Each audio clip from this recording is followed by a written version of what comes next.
O senhor disse aí que Jesus ele veio como cordeiro e não como carneiro, e há uma diferença. Qual a diferença entre cordeiro e carneiro? Grande, grande. Eu quero até aproveitar o ensejo e dizer que os filhos de Joseph Smith, o fundador dos Mormons, os Elders, eles proferem com veemência e impetuosidade que Jesus era bígamo, polígamo, isso é apregoado, né, pelos filhos de Joseph Smith, a Igreja de Jesus Cristo dos Santos dos Últimos Dias, os Mormons. E eles dizem que Maria Madalena era uma das mulheres de Jesus, que as duas irmãs de Lázaro também, isso é apregoado por eles. Uma mentira miserável, sem nenhuma lógica. Até porque Jesus, ele nunca foi carneiro, ele sempre foi cordeiro. E qual é a diferença? Cordeiro é filho de carneiro e filho de ovelha, mas é cordeiro. Ele vai deixar de ser cordeiro? Vai. Quando? Quando ele enamorar, quando ele conhecer uma ovelha, quando tiver relação sexual, ou seja, cruzou, na linguagem matuta, cruzou. Emprenhou emprenhou a ovelha, virou carneiro. Como, por exemplo, frango. No dia que ele cantar, deixou de ser frango, virou galo. Entendeu? Resumindo, garrote. No dia que ele cruzar, virou boi. Então, cordeiro, no dia que ele cruzar, deixou de ser cordeiro, virou carneiro.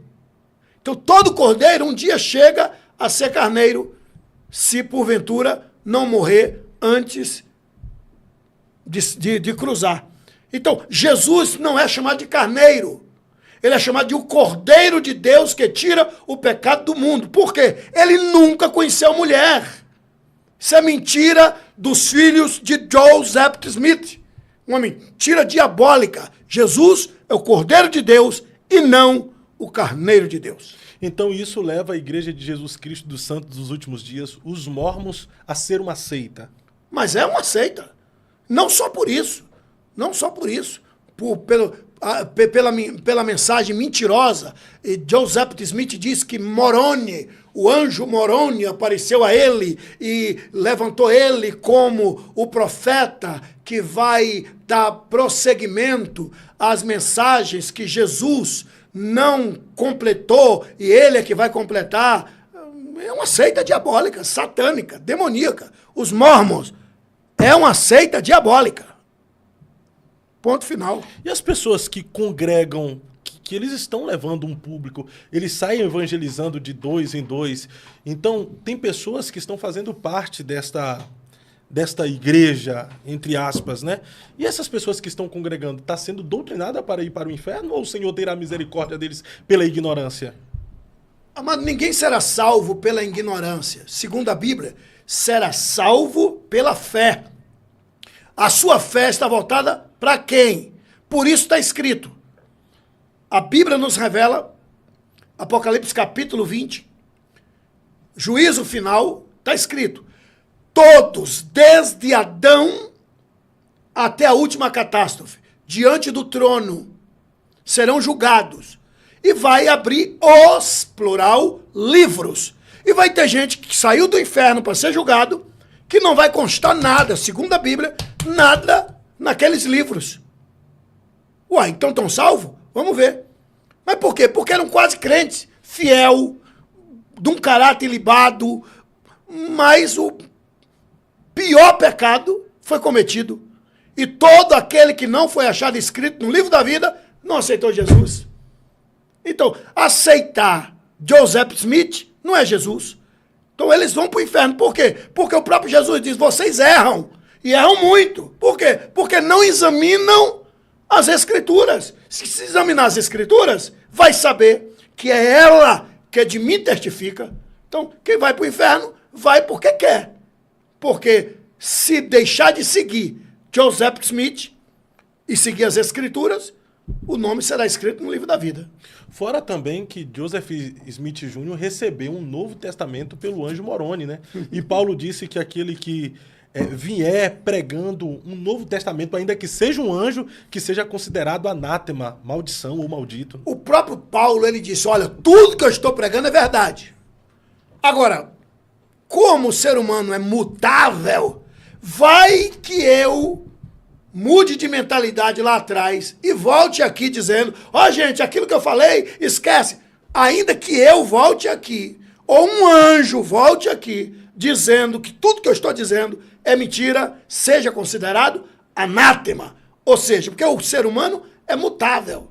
E muda muito. Nós temos provas tangíveis e palpáveis de pessoas que eram pregadores, pregadoras, e hoje está pregando um monte de miséria, né? Fundou igreja, enfim. Tá nesse nicho também, né? Tá no nicho. A gente vai voltar a falar a respeito disso aqui, mas isso aqui é um gancho porque eu lembro de uma época que principalmente a Assembleia de Deus fazia muitas revistas combatendo as seitas e as heresias, que caía muito dentro dessas pseudos-igrejas que tinham uma doutrinação que levava as pessoas para o inferno. Hoje, parece-me que deu uma pausa nesse combate da igreja evangélica, principalmente a Assembleia de Deus, contra essas seitas e as heresias. O que está acontecendo conosco? Estamos entrando em um comodismo a ponto de nós nos conformarmos com essas seitas e essas heresias estarem sendo disseminadas, ou estamos com medo de sofrer perseguições jurídicas porque estamos tecendo críticas e às vezes até acusações e ataques a essas outras denominações e religiões? Querido Fábio e amados internautas, olha, pensa numa pergunta digna de aplausos.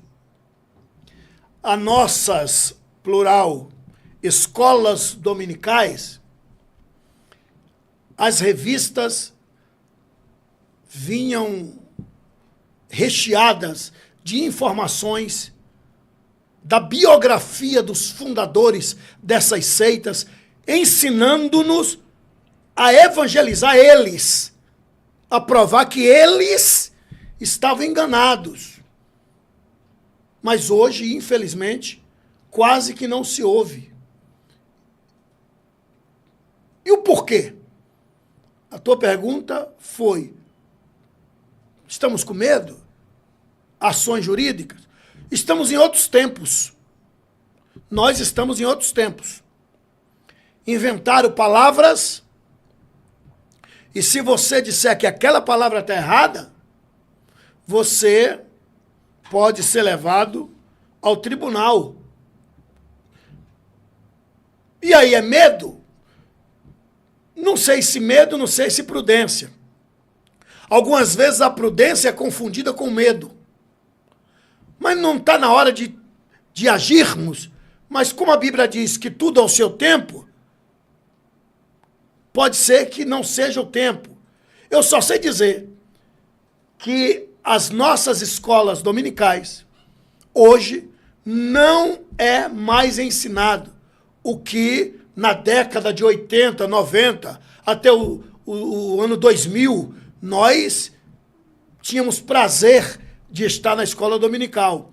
Antes, porém, hoje as escolas dominicais estão cheias de bancos vazios, porque é outro tempo, né? Hoje tem escola dominical virtual, né? Os professores, tal hora todo mundo liga o celular e não precisa sair de casa.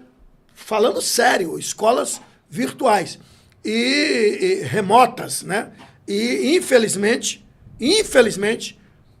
eles, as seitas, estão ganhando vastos campos, e se porventura você aparece dizendo que aquilo é uma seita, que aquela tal igreja, entre aspas, é uma seita, tem gente que se levanta na internet, né? E não conhece nada, mas discute com você, sem conhecimento de causa.